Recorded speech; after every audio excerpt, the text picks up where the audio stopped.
Hi, I'm Lara Downes, and I'm looking forward so much to reuniting with ROCO on Saturday, February 8th to give the world premiere performance of a new piano concerto that's been written for me by my very dear friend, the incredible composer Clarice Assad. In April of last year, Clarice and I were on the phone just catching up because we don't get to talk very often because we're both super busy, and also talking about this piece, which at that point was just an idea rather than a reality. And so we were just catching each other up on, what was going on in life. It had been a really hard year for me. My mom had just passed away at the end of 2023, so I was deep in my grief. And another close friend of mine had just been diagnosed with cancer, so some really dark stuff.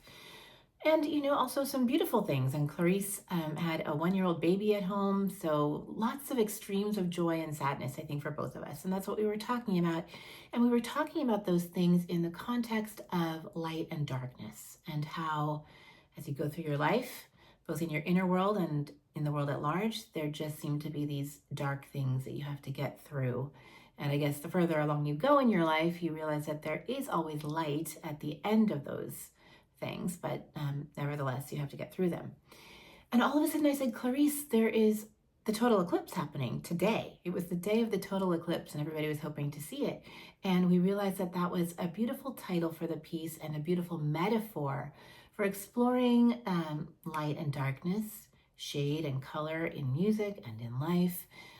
Clarice's music is always full of color. She's kind of a master painter in music. She's also a beautiful pianist herself, so she writes beautifully for the instrument. She's given me some incredible effects in this piece, not just on the keys, but inside the instrument as well, and exploring all of the colors of the entire orchestra.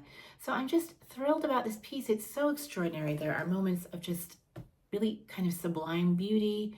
There is exuberance and light and joy and excitement, and also, some moments of intensity and darkness and introspection, reflection, everything really wrapped up into one. And I'm just so happy to be playing this piece for the first time with this extraordinary orchestra that does such extraordinary things. So we hope that you will join us. It's the birth of something brand new. What could be more exciting than that? Saturday, February 8th with ROCO.